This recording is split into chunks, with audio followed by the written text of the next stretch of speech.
The Impala's suspension groaned a protest with every bump, a metallic sigh that mirrored Jesse's own exhaustion. Route 66 unspooled before him, a cracked ribbon of asphalt bleached by the Arizona sun. Dust devils danced in the heat haze rising from the blacktop, mocking his flight. 3 days since he left Nashville. 3 days since the sirens and the flashing lights had become a permanent echo in his mind. 3 days running on lukewarm coffee, stale gas station donuts, and a dwindling supply of hope. He gripped the cracked steering wheel, knuckles white. It wasn't the prison sentence he feared most. Not anymore. It was the tune to why. Why would Earl refuse to back his story? Earl who owed him everything. Earl who always said family came first. The answer, like the relentless sun, beat down on him with a suffocating weight.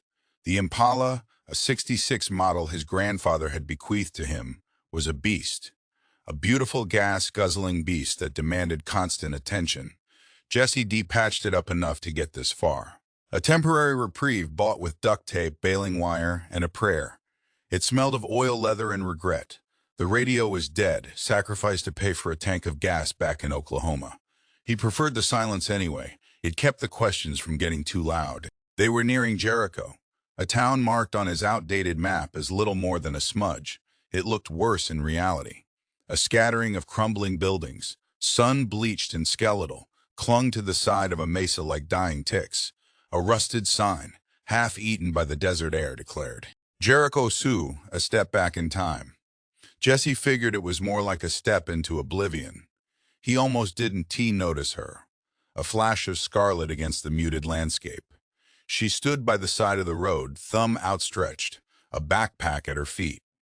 Young, maybe 20. Her hair was a riot of red curls, a startling contrast to her pale skin. She wore a faded denim jacket and a black dress that seemed oddly out of place in this desolate setting. Jesse hesitated. Picking up strangers was a bad idea, especially when you were already running from something. But something about her, a fragile vulnerability in her stance, a desperate hope in her eyes, reminded him of someone he'd left behind. He swore under his breath and pulled over, the Impala kicking up a cloud of dust. "Need a ride?" he asked. Trying to sound gruff, aloof, she walked towards the car, her gaze sweeping over him before settling on his eyes. "Please," she said, her voice a low, melodic rasp. "Anywhere but here." He unlocked the passenger door. "Get in." She slid inside, the scent of wildflowers and something else, something darker clinging to her. "Thanks," she said, offering a small, hesitant smile. "I am Lila." Jesse. He didn't offer a last name. He hadn't used one in 3 days. Lila settled back against the seat, studying him with unnerving intensity. "You look like a man who has seen things," she said, her voice surprisingly steady. "We all see things," Jesse replied, focusing on the road. "Not like this," she insisted, gesturing towards the decaying town behind them. "Jericho has a way of showing you things you wish you hadn't." Jesse ignored her, accelerating slightly. "Where are you headed?" "West," Lila said vaguely. "Just west, away from Jericho." "What is wrong with Jericho?" She hesitated, then launched into a story about the town's history, a chilling local legend. They say it was founded by a cult obsessed with some ancient god. Built the town on an old burial ground. Bad energy. People started disappearing years ago. Just vanishing. Locals say the land swallows them whole. Jesse snorted. "Disappearances happen everywhere. Not like this," Lila repeated, her voice dropping to a whisper. "No bodies, no trace, just gone.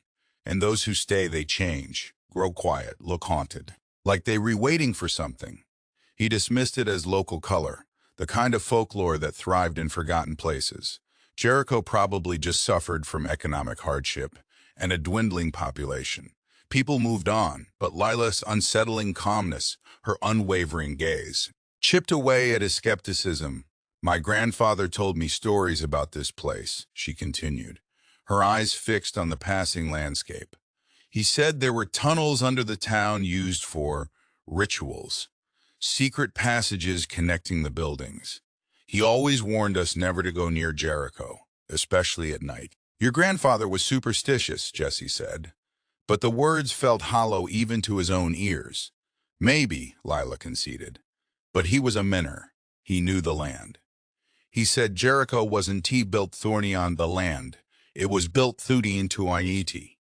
It like something was already there, waiting. An oppressive silence descended between them, broken only by the rumble of the engine and the drone of the wind. Jesse glanced at Lila, noticing for the first time the dark circles under her eyes, the faint tremor in her hands. She wasn't just a hitchhiker running from nowhere. She was running from something. Something terrifying. He tried to shake off the feeling of unease. He had his own problems to worry about. We should stop for something to eat, he said, needing to disrupt the growing tension. There is a diner a few miles up the road, the Last Chance Cafe, according to the map.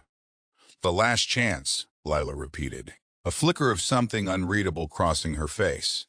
Fitting, the Last Chance Cafe was even more desolate than Jericho. A single-story building with peeling paint and boarded. Up windows, it looked like it hadn't seen a customer in years. A flickering neon sign, proclaiming "Eat" in faded letters, buzzed intermittently. Inside, the cafe was dimly lit and eerily quiet. Only a handful of chipped formica tables and red vinyl booths occupied the space. A lone waitress, a woman with tired eyes and a permanent frown etched into her face, stood behind the counter, polishing glasses with a stained rag. Her name tag read Doris. The smell of stale coffee and fried grease hung heavy in the air. No music played, no chatter filled the room. Just a heavy, suffocating silence. "What can I get for you?" Doris asked, her voice raspy. "2 coffees," Jesse said, black, and for the young lady. "Just water," Lila said, her voice barely a whisper. She kept her gaze fixed on Doris, studying her with the same intensity she'd shown Jesse. Doris poured the coffee, her movements slow and deliberate. She placed the mugs on the table, avoiding eye contact. "You folks passing through?" she asked, her tone flat. "Just heading west," Jesse replied. Doris gave a curt nod. "You going near Jericho?" Jesse hesitated. "We were just passing through." "Passing through is a mistake," Doris said, her gaze finally meeting Jesse's. Her eyes were dark and filled with a warning.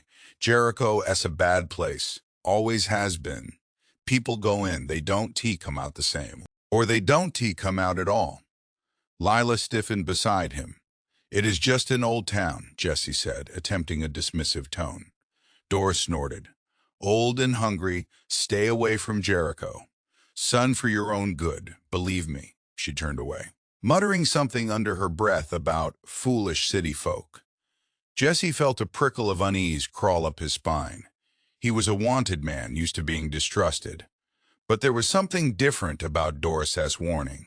It wasn't just suspicion, it was genuine fear. He finished his coffee in silence, glancing at Lila. She hadn't touched her water. She was staring at the window, her expression unreadable. "We should go," she said suddenly, her voice barely audible. "Yeah," Jesse agreed, eager to escape the oppressive atmosphere of the cafe. "Let us go."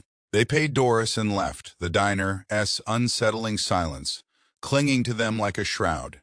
The sun was setting, casting long, ominous shadows across the desert landscape. As they drove towards the motel D spotted a few miles back. The Checkerboard Inn. It wasn't much. A string of cinderblock rooms surrounding a dusty parking lot shivering, but it offered a temporary refuge. A place to rest. A place to think. He booked a room. Number 7. Small, basic, but clean enough. He handed Lila the key. "You want to share?" he asked, immediately regretting the offer. It was the last thing he needed. Lila shook her head. "I prefer to have my own space, thank you," he nodded, relieved. "All right, just be careful, okay?" "I always am," she said, her voice laced with a hint of irony. Jesse collapsed onto the lumpy bed in his own room, fully clothed. Exhaustion washed over him, threatening to pull him under. He hadn't slept properly in days. He closed his eyes, willing his mind to shut down, to forget about Earl, about Nashville, about the weight of his past.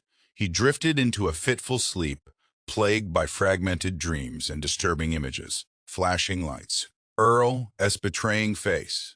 A dark, gaping hole in the ground. He woke with a start, disoriented.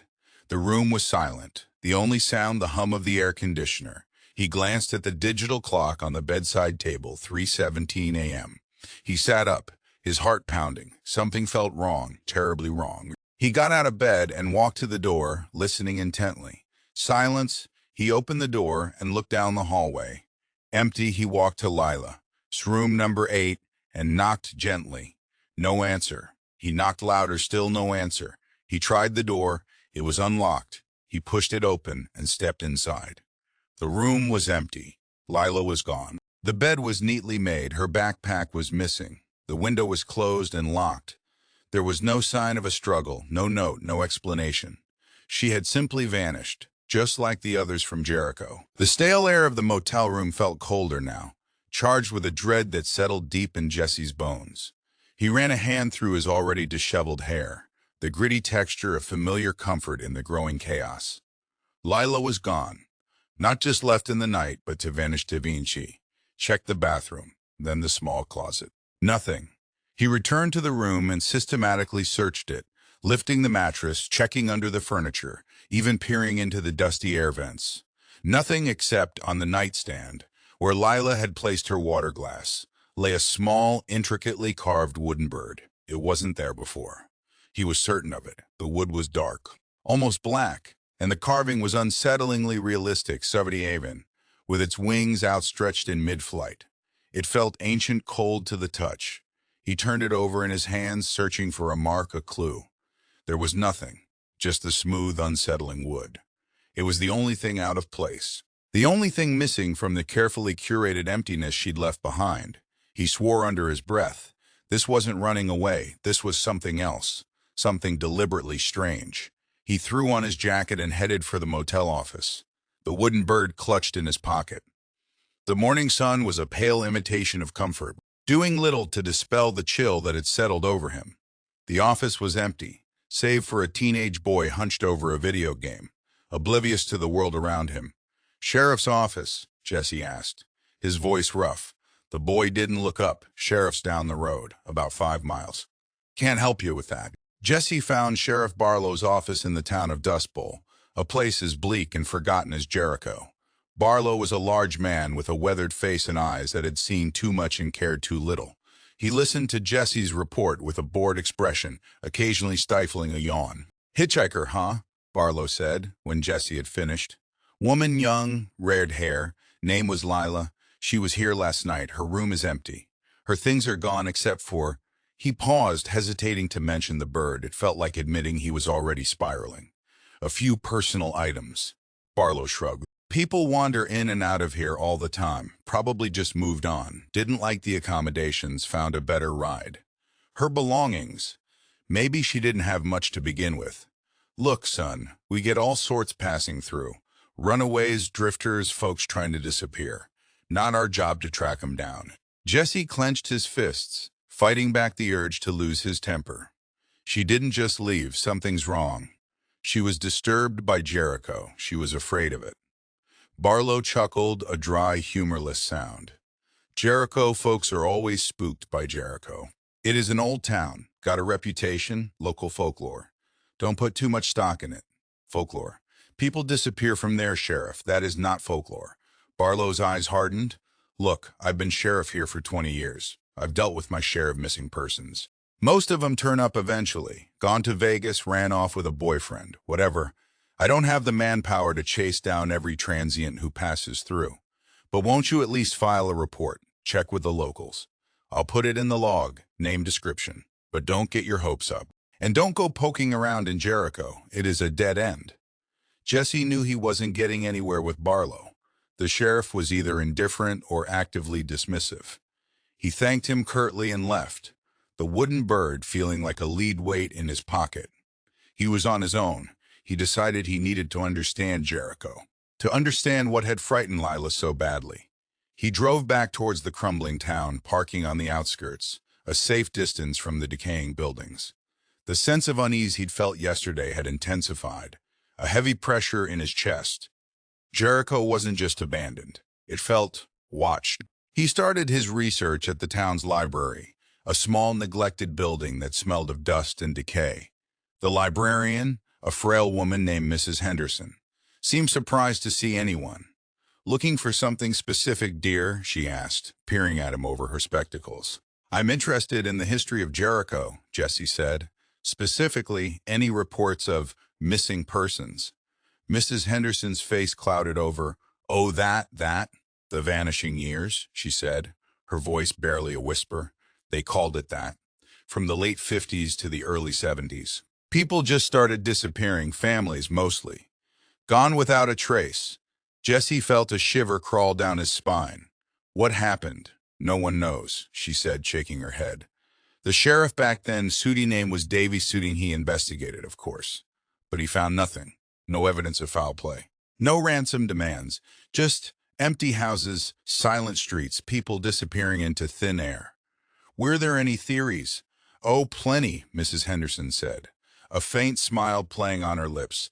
"Some said it was the cult, the original founders of the town. They say they practiced dark magic. Sacrificed people to some ancient god. Others said it was the mine. A cave-in, maybe, but no bodies were ever found. It was unsettling. The whole town was."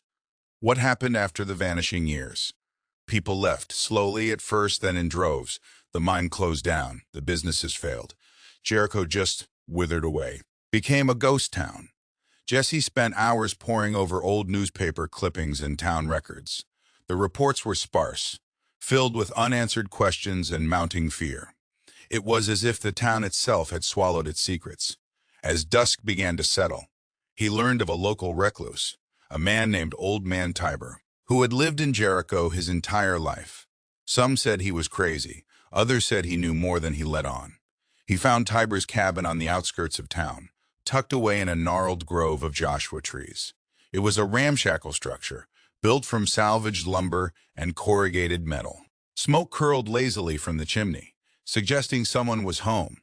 He knocked on the door, and after a long pause, it creaked open to reveal a wizened old man with eyes that seemed to hold the weight of centuries. Tiber was small and frail, with a long, white beard and a face etched with wrinkles. He wore a faded flannel shirt and patched overalls. "What do you want?" Tiber rasped, his voice like dry leaves rustling in the wind.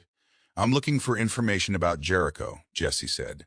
"About the disappearances." Tiber studied him for a long moment, his eyes piercing and unsettling. "You're looking for lost things, are you?" "I'm looking for a woman. She disappeared last night. Her name was Lila."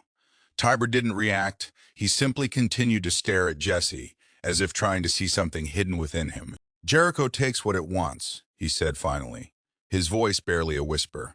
"It has always been that way." "What does it want?" Jesse asked, his voice tight with anticipation. Tiber chuckled, a chilling sound that sent a shiver down Jesse's spine. "Lost souls, broken hearts. Those who carry too much darkness within them. It feeds on their pain, their regret." He paused, his gaze drifting towards the darkening hills surrounding Jericho. "There are things in this town that sleep beneath the surface," he continued, his voice dropping to a conspiratorial murmur. "Things that have been here for centuries, things that hunger." Jesse gripped the wooden bird in his pocket, its smooth surface suddenly feeling cold and sinister. "They say," Tiber continued, leaning closer, his breath smelling of dust and decay, "that when the moon is full, you can hear them calling, whispering on the wind, luring the lost into the shadows." He pointed a gnarled finger towards the town. "There is a creature, they call it the Collector. It walks among us unseen, taking those who are already halfway gone. It doesn't kill them, no, it absorbs them, adds them to the darkness." Jesse felt a primal fear grip his heart. He wanted to dismiss Tiber's words as the ramblings of a senile old man. But the sheer conviction in his voice, the chilling weight of his gaze, made it impossible. "You've seen it?" Jesse asked, his voice barely a whisper. Tiber's eyes narrowed. "I've seen enough now. Get out of here, before it sees you." The weight of Old Man Tiber's words pressed down on Jesse as he navigated the decaying streets of Jericho. The Collector, a creature that fed on lost souls. It sounded like a fairy tale, a cautionary tale spun to keep children from wandering into the darkness. But the unsettling reality of Lila's disappearance, the strange wooden bird, and the town's buried history chipped away at his skepticism. He started his investigation with the abandoned buildings, systematically searching for anything that might offer a clue. The general store, its shelves long stripped bare, yielded nothing but dust and the ghosts of past commerce. The schoolhouse, its windows shattered and its classrooms filled with debris, echoed with the silence of forgotten lessons. It was in the old church St. Jude's that he found something.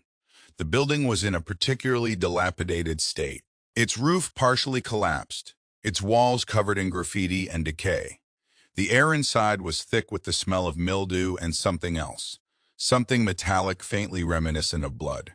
He found a hidden room behind the altar, concealed by a loose panel inside. A treasure trove of forgotten relics, old letters, faded photographs, and a collection of bizarre symbols etched into the stone walls. He recognized the symbols from the raven carving studding stylized wings, interlocking circles, a spiral that seemed to pull the eye inward. The letters were addressed to a woman named Eleanor Ainsworth, a resident of Jericho who had vanished during the Vanishing years. They were written by her sister, Sarah, expressing growing concern over Eleanor's increasingly erratic behavior. Eleanor wrote of disturbing dreams, of shadows in the corners of her vision, and of a growing sense of dread. She spoke of feeling 30 watched mt, of being drawn to something dark and ancient within the town. One passage, scrawled in a shaky hand, sent a chill down Jesse's spine. Asterisk. I met a woman today, a traveler like myself. She spoke of the same feelings, the same shadows. She said Jericho chooses its victims, finds those already broken. I fear it has chosen me. Chosen me. He found a diary tucked inside a leather-bound box. It was Eleanor. As the entries chronicled her descent into paranoia and fear, detailing encounters with strange individuals, whispered rumors, and the growing sense that Jericho wasn't what it seemed. Her last entry was dated the 27th of October, 1968. Asterisk. I saw him again today. The man with the eyes like black stones. He offered me a gift, 30 a carved wooden bird, said it would protect me. But I know it is a lure. Jericho is calling, and I am afraid I can't resist much longer. Siddick, the blood drained from Jesse's face. A carved wooden bird, just like the one Lila had left behind.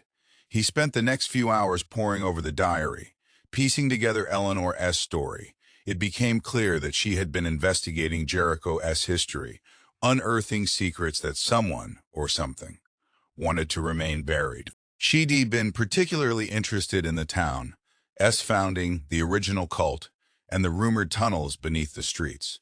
He also discovered something else. A photograph slipped from the pages of the diary. It was a portrait of Eleanor Ainsworth, and standing beside her, a young girl with fiery red hair and a mischievous grin. The resemblance to Lila was uncanny. He remembered Lila's vague comments about researching Jericho, about a possible family connection now. He understood Lila wasn't just a random hitchhiker. She was following in her ancestor's footsteps, drawn to the town by a shared history and a shared fate. He tried to contact Sheriff Barlow, but the sheriff was nowhere to be found. He finally tracked him down at the Dust Bowl Saloon, nursing a beer and playing cards with a couple of locals. "What do you want, son?" Barlow asked, his voice gruff. "I found something," Jesse said, showing him the diary and the photograph. Eleanor Ainsworth, she disappeared in 1968. She was investigating Jericho, just like Lila. Barlow barely glanced at the evidence. Old history, son, best left buried. This is connected to Lila's disappearance. Don't you see, this town has a pattern. People vanish and no one cares. Barlow slammed his fist on the table, rattling the glasses. "I told you to drop it. You are stirring up trouble, asking questions you shouldn't be asking. There are powerful people in this county who don't take kindly to outsiders poking around in their business." "What powerful people?" Jesse asked, his voice tight with anger. Barlow leaned closer, his voice dropping to a menacing whisper. Let's just say there are families who've been here a long time. Families who have a vested interest in keeping Jericho's secrets secretly. He paused, his eyes boring into Jesse's. "I am warning you, walk away before you get hurt." Jesse stared back at him, refusing to be intimidated. I am not walking away. I need to find Lila. Barlow shook his head, a look of resignation on his face. You are making a mistake, son, a big one. He turned back to his game, dismissing Jesse with a wave of his hand. Jesse left the saloon feeling more alone and vulnerable than ever. He knew Barlow was right. He was stepping on someone's toes, unearthing secrets that someone wanted to keep hidden. But he couldn't stop. He had to find Lila. As he drove back towards the church, he noticed a pattern. On the crumbling facades of the abandoned buildings, etched into the weathered wood of the fences, carved into the very stones of the streets, he saw the symbol. The stylized wings, the interlocking circles, the spiral. It was everywhere, and below each symbol, a small, unsettling addition, a tiny, crudely carved wooden bird. He realized then that the bird wasn't just a symbol. It was a marker, a calling card, a sign that someone had been chosen. He parked the Impala near St. Jude's, intending to continue his search for clues. He hadn't been inside the church for more than an hour, but something felt different now. The air was heavier, the silence more oppressive.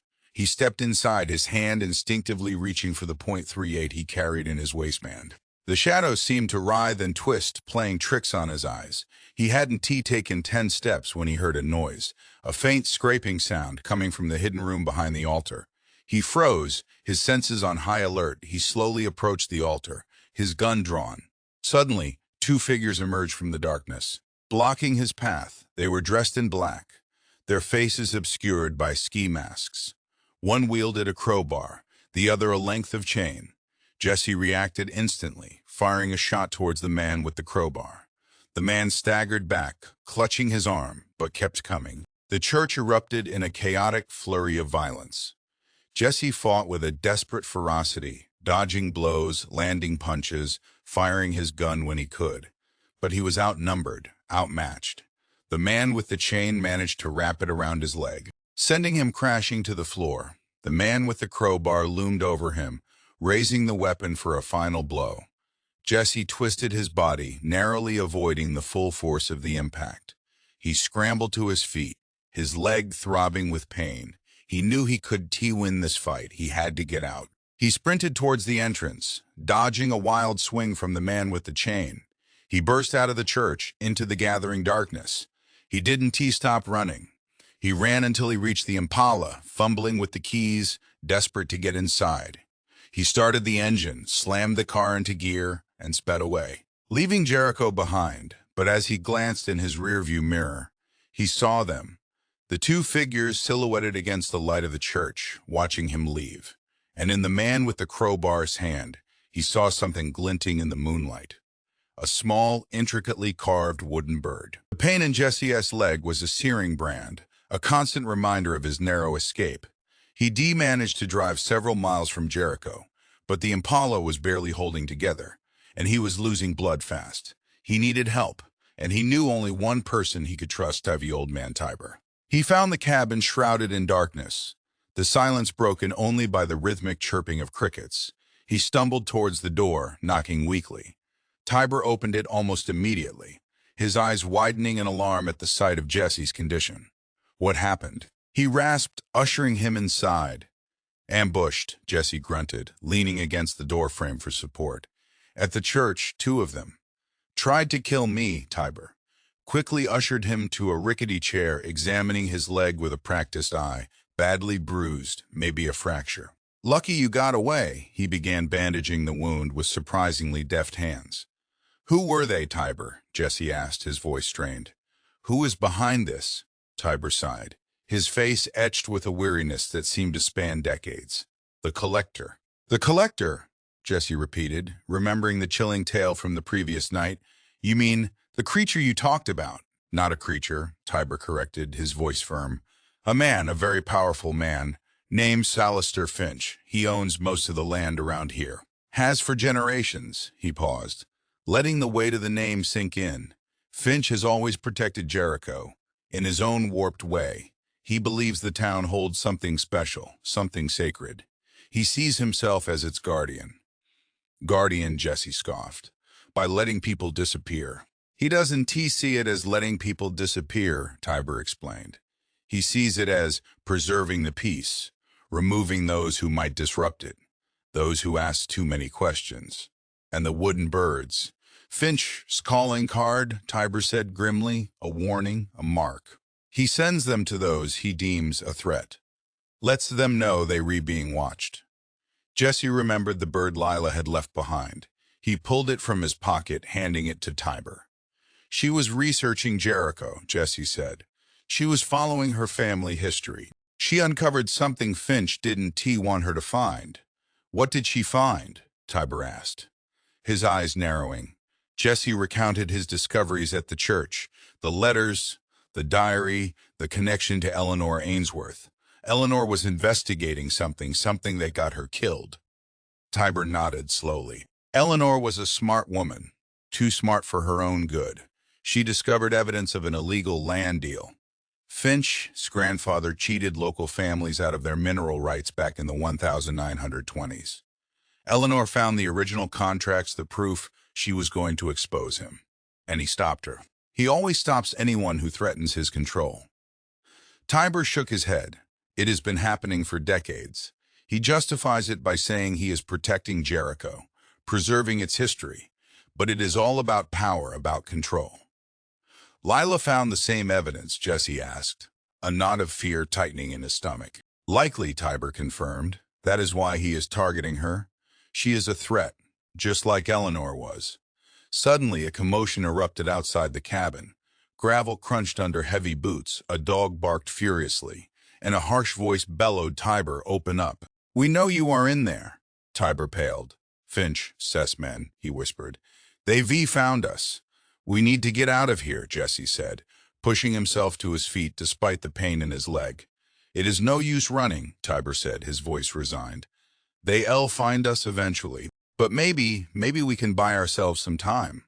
He led Jesse to a hidden compartment behind a bookshelf, revealing a dusty old radio transmitter. "I used to be a ham radio operator," he explained.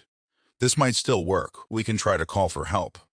But before they could activate the transmitter, the cabin door splintered inward, revealing two hulking figures, their faces obscured by the same black ski masks Jesse had encountered at the church.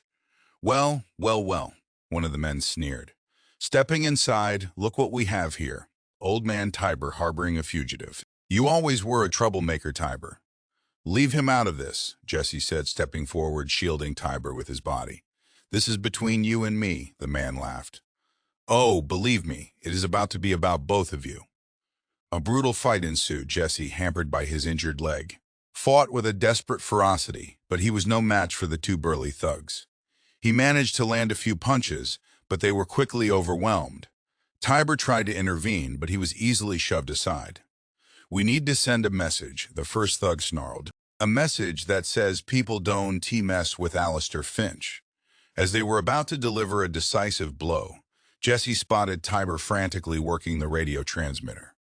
He managed to get a signal, a fragmented burst of static, before the thugs ripped the transmitter from its moorings and smashed it against the wall. "Get out of here, Jesse," Tiber shouted. "Run. Get the information to someone who can help." Jesse took one last look at Tiber, his face etched with fear and resignation then. He stumbled out of the cabin and into the darkness, leaving the old man to face the consequences. He limped through the woods, pushing himself to the limit, desperate to escape. He could hear the thugs pursuing him, their voices echoing through the trees. He managed to reach the Impala. Fumbling with the keys, his hands shaking with adrenaline, he started the engine and sped away, leaving the cabin and the fate of old man Tiber behind. He drove for hours, adrenaline masking the pain in his leg. He needed to find a safe place, to regroup, to figure out what to do next. He pulled over at a dilapidated gas station. Hoping to make a phone call, he found a working payphone and dialed the first number that came to mind, the Sheriff's department in Dust Bowl. He waited, heart pounding, as the phone rang. But instead of Sheriff Barlow's voice, he heard a different tone, an extension being picked up, and then a conversation already in progress. "Yes, sir," he escaped. "But we have Tiber. He'll talk." "No, sir. He is a stubborn one, but we'll break him. She is secured, sir, quiet as a mouse. We bringing her to the old mill now." Yes, sir, we LL make an example of her. That LL send a message to anyone else who thinks they can interfere. The blood ran cold in Jesse's veins, secured. Make an example of her. They had Lila, and they were planning something terrible. The collector wasn't just protecting his secrets, he was escalating. And Lila was caught in the crossfire. The line went dead. Jesse stared at the phone, his hand trembling. He knew what he had to do. He had to find Lila. He had to stop the collector, and he had to do it now. The gas station payphone clung to Jesse like a cold, accusing hand. Lila was at the old mill. An example. The phrase reverberated in his skull, fueling a cold, desperate rage. He barely registered the throbbing in his leg, the exhaustion that threatened to overwhelm him. He had to get to her. Alistair Finch's ranch wasn't a ranch. It was a fortress, sprawling acres of meticulously maintained land ringed by wrought iron gates and patrolled by security cameras. A long winding driveway led to a grand, Victorian-era mansion, seemingly untouched by the decay that plagued the rest of Jericho. Getting inside wouldn't be easy. He parked the Impala a quarter-mile down the road, hidden amongst a thicket of trees. He scanned the perimeter, noting blind spots in the security coverage. Rye, a local farmhand he'd briefly spoken to back in Dust Bowl, had mentioned an old service entrance used during the ranch's original construction. He found it hidden behind a dense row of cypress trees behind a rusted metal door, almost swallowed by overgrown vines. He pried it open with a crowbar he'd borrowed from the gas station, slipping inside and into a labyrinth of dark, forgotten tunnels. The tunnels were damp and claustrophobic, the air thick with the smell of mildew and earth. He navigated the maze, relying on a flickering flashlight and a crumpled map Rye had sketched for him, a hasty drawing on a napkin. The tunnels led directly beneath the mansion, opening into a network of hidden passages. Jesse moved cautiously, listening for any sign of activity. He passed storage rooms filled with antique furniture, wine cellars stocked with rare vintages, and workshops containing strange and unsettling artifacts. Ritualistic objects, bizarre taxidermied animals, and a collection of carved wooden birds. He eventually reached a heavy steel door, reinforced with multiple locks. He picked the locks one by one, his hands trembling with anticipation. He pushed the door open and descended a narrow staircase into a dimly lit basement. The scene that unfolded before him made his blood run cold. Lila was chained to a wall, her face pale and bruised. She was conscious, but barely responsive, her eyes vacant and unfocused. Beside her, stacked neatly on a table, were dozens of files, WAN deeds, mineral rights contracts, bank statements, documents that revealed the extent of Alistair Finch's illegal land acquisitions, stretching back generations. Standing over Lila, his back to Jesse, was Alistair Finch himself. He was a tall, imposing figure, impeccably dressed in a tailored suit. He turned slowly, a cold, calculating smile playing on his lips. "So the stray dog finally found his way home," Finch said, his voice smooth and menacing. "I must say I'm disappointed. I thought you'd be more discerning." "Let her go, Finch," Jesse said, his voice tight with fury. "Now." Finch chuckled. "Let her go, my dear boy. She knows too much. She stumbled upon something that was never meant to be revealed. Some secrets are best left buried. Don't you agree?" "She was just researching her family history. A dangerous pastime in Jericho," Finch replied. "This town is built on secrets, on compromises. People like your MS Ainsworth. They disrupt the balance. They threaten to unravel everything I've worked so hard to preserve." "Preserve? You're a thief, Finch. You've stolen land, ruined lives." "I've protected this town," Finch insisted, his voice rising. "I've kept it safe. I've shielded it from outsiders, from progress, from corruption. Someone has to do the dirty work. Someone has to make the difficult choices. By imprisoning people and stealing their land, it is a necessary evil." Finch gestured towards the files. "These documents, they represent a way of life.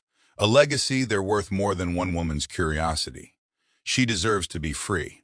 "Freedom is an illusion," Finch said, his eyes gleaming with fanaticism. "True freedom lies in order, in control. And I, my boy, am the one who maintains that order." He nodded to one of his men who stepped forward, a cattle prod in his hand. Jesse didn't hesitate. He charged forward, tackling the guard to the ground. A brutal fight erupted. the confined space amplifying the chaos. Jesse, despite his injured leg, fought with a ferocity born of desperation. He landed a series of blows, disabling the guard, but another one moved to intercept him. Finch watched with detached amusement, sipping from a glass of amber liquid. "Such wasted energy," he said. "You really think you can defeat me?" Jesse dodged a punch, grabbed a metal pipe from a nearby workbench, and swung it with all his might. It connected with the second guard's head, sending him crashing to the floor. He turned his attention to Finch, who seemed unfazed. He calmly set down his glass and reached into his jacket. "This is where it ends," Finch said, drawing a silver revolver. Jesse braced himself, ready for a final confrontation. But before Finch could fire, a voice boomed from the entrance to the basement. "Hold it right there, Finch." Sheriff Barlow stood in the doorway, his face grim, his gun drawn behind him. Two deputies held their weapons trained on Finch and his remaining guard, Barlow, Jesse said. Stunned, Barlow ignored him, focusing his attention on Finch. "You're under arrest, Alistair Finch, for kidnapping, assault, and multiple counts of fraud." Finch stared at Barlow, his face contorting with rage. You dare betray me." "I swore an oath to uphold the law, Finch," Barlow said, his voice unwavering, "and I intend to keep it." But as the deputies moved to handcuff Finch, Barlow suddenly turned to Jesse, his expression hardening. "And you, Mr. Whatever your name is," he said, leveling his gun at Jesse. "You're also under arrest for trespassing, assault, and resisting arrest." Jesse stared at Barlow, disbelief washing over him. "What?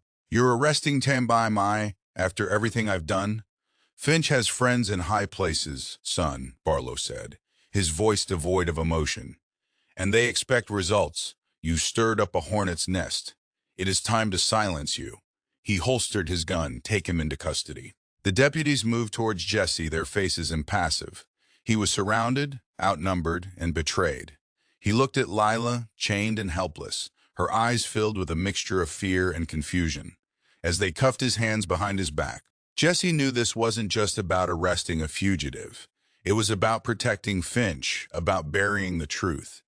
And he, it seemed, was about to become another victim of Jericho's darkness. The jail cell smelled of stale cigarettes and despair. Jesse sat on the cot, watching the dust motes dance in the single shaft of sunlight that pierced the grimy window. He spent the last 24 hours stewing in anger and frustration. The injustice of his arrest, fueling his resolve. He hadn't eaten, hadn't slept. He just kept replaying Barlow's betrayal, Finch's smug face, Lila's helpless gaze. He needed to get to Lila. He needed her to tell the truth. He finally got his chance when Barlow himself arrived, looking haggard and conflicted. He unlocked the cell, his gaze avoiding Jesse's. "Finch is lawyering up," Barlow said, his voice gruff, "making threats. This is getting messy." "Messy," Jesse scoffed. "He kidnapped and abused a woman, stole land from innocent people. That is not messy, that is criminal." Barlow flinched. "Look, I made a mistake. I let Finch push me around. I let loyalty cloud my judgment." "And what about Lila?" Jesse demanded. "Is she okay?" "She is shaken up, but physically unharmed. I've arranged for her to have medical attention. She needs to talk to the FBI, to the press. She has the evidence. She can expose him." Barlow hesitated. "Finch has a lot of influence, a lot of powerful friends. Going against him, it is dangerous." "I am already in jail for going against him," Jesse pointed out. "What more can he do?" Reluctantly, Barlow agreed to let Jesse speak with Lila. He escorted him to a small interview room in the sheriff's department. Lila was still pale and shaken, but her eyes held a newfound determination. Seeing Jesse, even in handcuffs, seemed to embolden her. "I will testify," she said, her voice firm. "I will tell everyone what happened. He can get away with this." Jesse's heart swelled with gratitude. "Thank you, Lila. You are incredibly brave." With Lila's unwavering testimony, and the damning evidence she and Jesse had uncovered in Finch's basement, the tide began to turn. Barlow, spurred by his own conscience and the mounting pressure from the community, made a public statement announcing a full-scale investigation into Alistair Finch's affairs. He looked genuinely remorseful when he apologized to Jesse. I was wrong to arrest you. You were doing the right thing, and I let fear and loyalty hold me back." He had Jesse released and dropped all charges together. Barlow and Jesse meticulously catalogs the evidence sine die. The forged land deeds, the fraudulent bank statements, the testimonies of the families Finch had swindled. It was a painstaking process, but they were relentless. They uncovered a web of corruption that extended far beyond Jericho. Reaching into the state capitol and even Washington, D.C., Finch had carefully cultivated relationships with influential politicians and businessmen, using his wealth and power to shield himself from scrutiny. But the truth, as it always does, eventually surfaced. The FBI launched their own investigation, and soon, Alistair Finch's empire began to crumble. His assets were frozen, his businesses shut down, and his powerful friends distanced themselves from him like lepers. He attempted to flee the country, chartering a private jet to Mexico, but Barlow and a team of federal agents were waiting for him at the airport. The arrest was swift and uneventful. Finch was taken into custody without a struggle, his face a mask of disbelief and rage. The trial was a media circus. The courtroom was packed with reporters, victims, and curious onlookers. Lila took the stand and delivered a powerful and moving testimony, detailing her ordeal and exposing Finch's crimes with unflinching honesty. The evidence was overwhelming. Finch was found guilty on all counts: in kidnapping, assault, fraud, and conspiracy. He was sentenced to life in prison, his legacy forever tarnished.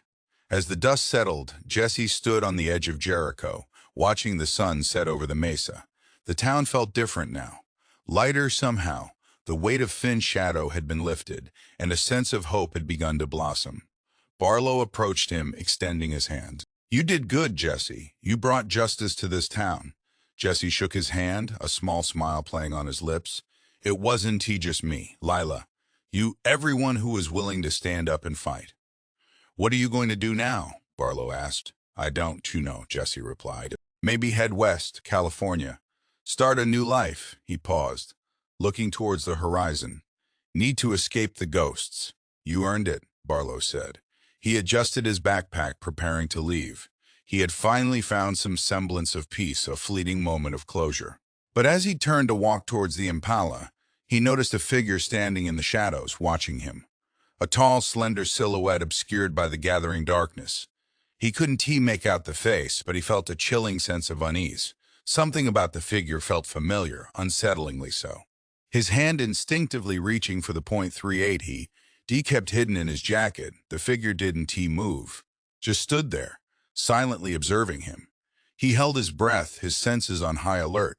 Was it a coincidence, or was someone else still pulling the strings? He couldn't shake the feeling that his troubles weren't over. That even with the collector behind bars, the darkness that clung to Jericho hadn't been fully eradicated. He started walking towards the car, his gaze fixed on the shadowy figure. He knew, with a chilling certainty, that he was being watched, and that whatever awaited him on the road ahead wouldn't be as simple as a fresh start. The past, it seemed, had a way of following you, even when you tried to leave it behind.